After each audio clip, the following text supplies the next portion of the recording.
Tennessee Titans helmet.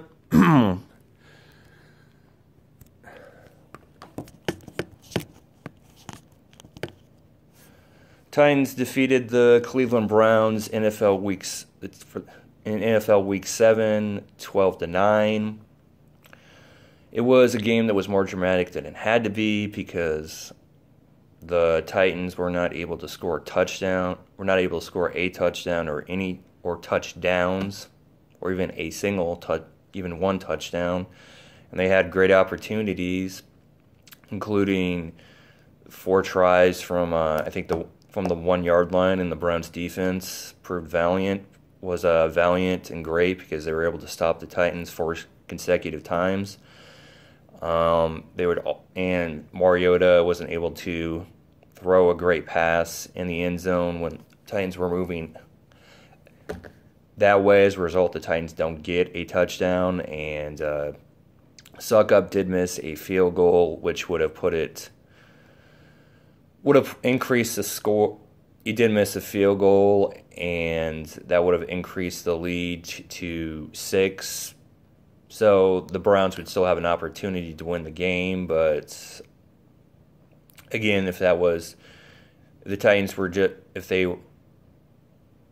had made a touchdown with that drive, and that wouldn't have mattered if the Titans would have gotten a touchdown, because the Browns weren't able to score a touchdown in this game, so that made the game mostly out of reach, since the most they were able to score from in regulation was 9 points, and if the Titans had scored a touchdown, you add in with the 2 field goals that they did, they made 3 field goals, but take out 1 field goal, and you have 1 touchdown and 2 field goals, then it's unlikely that the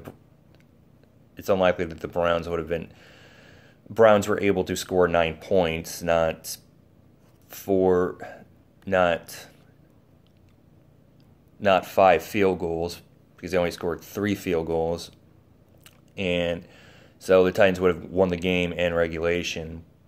The Titans were still able to get this ugly win that was more dramatic than it had to be, because the Titans were scoring field goals, not touchdowns, which allowed the Browns to stay in the game, along with a major turnover produced by the Browns defense, with Walker being a fumble created by the Browns defense. They were able to recover. That was major, assuming that the Titans were able to score. Most likely the Titans were able to score possibly a touchdown on that drive, or a field goal, or possibly a touchdown. Then the Titans don't have to go to overtime. So those were the awful avoidable mistakes that were able to keep the Titans not fully executing. Those were a huge mistake that why the Browns were able to remain in this game and get it to overtime and send the game into overtime with the 9-9 game. I saw the attendance, but the Titans were still able to win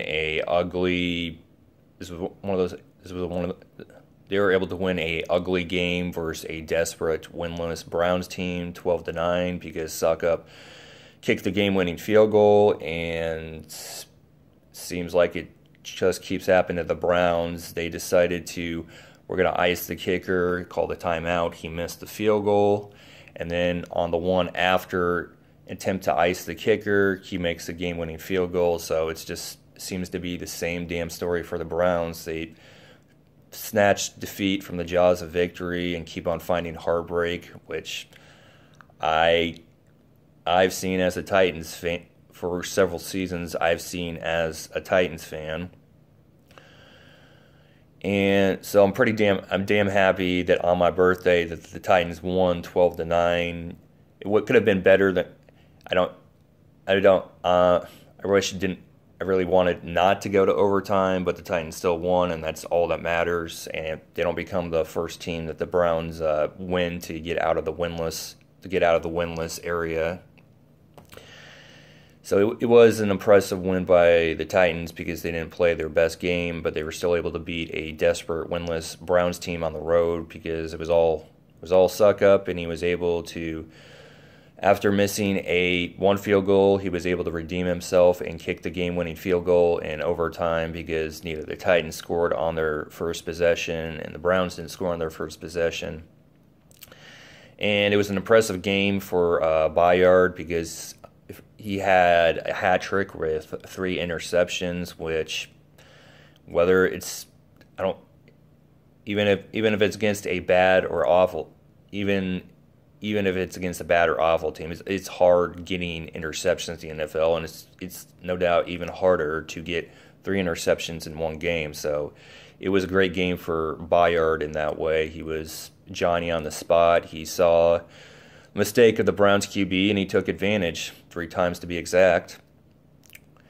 And so, yeah, they were impressive interceptions, including one that was deep in the Browns territory that if the Browns QB had thrown it better, then most likely the Browns would have been in the red zone. No doubt the Browns would have been in the red zone and had an opportunity to score a touchdown. So I'm damn happy that before the bye week and on my birthday, the Titans win 12-9. Avoid losing to a winless Browns team, and are still in first place because the Jaguars, they had a great win, 27-zip, shutting out the Colts in Indy, which was mostly unforeseeable because they do have a decent quarterback. He's still having to learn. He's still having the growing pains, but I really didn't think that the Colts would have won, mainly because they have a decent quarterback. It's at home.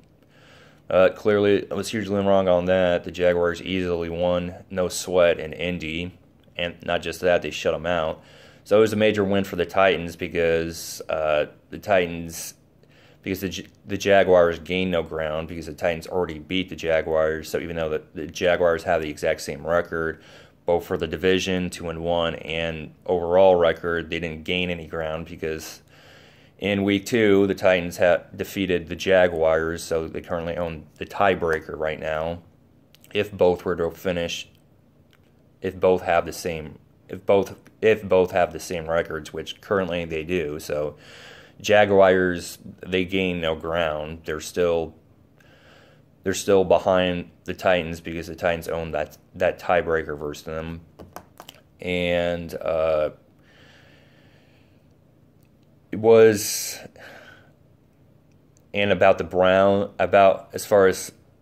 the Browns, I saw the attendance, and it was terrible because it was not full. It was not sold out, and I don't blame the Browns fans at all because it's the same damn. One season later, and for several seasons, it's been the same damn story, and it's the second season of Hugh Jackson, and it's the same damn story. The Browns are still a hapless or can't finish games, winless team. Hugh Jackson's in over his head and seeming like maybe like he's this year's. Well, it's the same story as last year, and it's been the same story for the Browns for several seasons. And it's great to see that the Browns fans are showing they're not going to support this garbage, this underachievement, they're not fully selling out the home games. So maybe that's going to send the message to management to fire Hugh Jackson and actually hire a decent or great coach, because Hugh Jackson, as Louis T said it best, is he's in over his head, and he also has the problem. There's also him deciding to bench Kaiser, which is extremely dumb. If you're going to start a QB in the NFL, have him start from start to finish. Don't have him benched, but he decided to bench him anyways with Kessler. If he's going to be playing, which is also extremely negative for the Browns, because if he's just playing and just looking over his shoulder where he doesn't have to, if he throws an interception, he's going to be benched, then don't start him at all. So it's extremely just abysmal or dreadful for the Browns fans because they're loyal as hell and they deserve better, but they just keep on getting the same damn thing with heartbreakers, mostly heartbreakers and underachievement, and can't finish games. Snatching defeat from the jaws of victory. Same damn story for the Browns. The Browns fans, loyal as hell, they deserve better. So I'm not a Browns fan, but I really hope that the Browns fans get rewarded for their loyalty with changes getting made because they deserve better than what they continue to get on the field, including for the second consecutive season. It's the same damn story for the Browns in the Jackson era.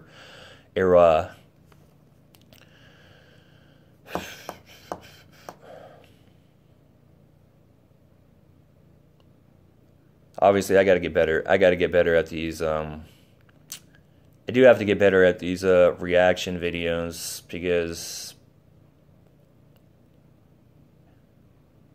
this was on a Tuesday, and I should have them, as I said in my Titans season preview, 2017 season preview video. I said I'd have them on Sunday, and if I did the review, no doubt I already know that not all of them are on Sunday. On Sunday the same day of, so obviously I need to get better at this and record it, have it recorded in some specific time in the evening, and record it in a specific time in the evening. And Titans, their bye week is, so obviously I won't have any reaction video for that, but let's say that I'm extremely happy that for the bye week the Titans are 4-3 team. They have a 2-1 division record, which is great, and they are currently in first place. So I'm extremely happy that they have that's what they have going into the bye week, and I'll still be watching NFL games, but obviously I won't be watching the Titans because they're on their bye week, but I'll still be watching NFL games, mostly the ones that involve mostly the ones that involve the Texans, the Jaguars, and because they're in my division. Also the Colts, because it just seems it's going from bad to worse. It's a train wreck, and I can't look away. So that they're also my division. So that's the main reasons why I'd be watching the Colts. You already know why I'd be watching. I'm going to be watching the Colts, the Texans, and the Jaguars, but mostly the Jaguars.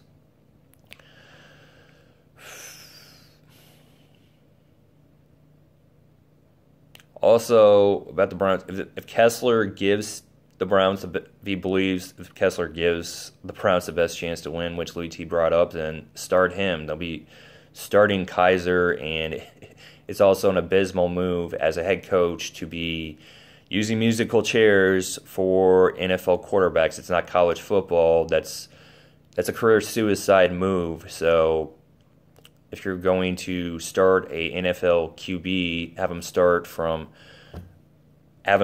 and don't be changing quarterbacks each week. It's a terrible move, and can't create a winning culture if you have no stability with the quarterback. So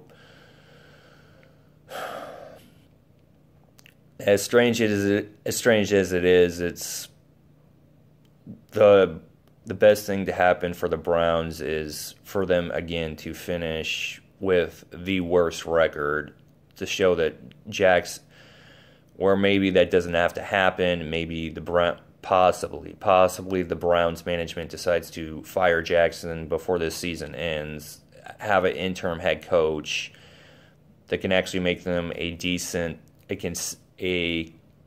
consistent, decent team, and they are able to win possibly three or above three games for this season. But if not, and they decide to give Jackson another full season, then the best thing for the Browns is for the Browns to finish with the worst record to show that to make it undeniable that Jackson is in over his head as a head coach, and the Browns need a change for the head coach.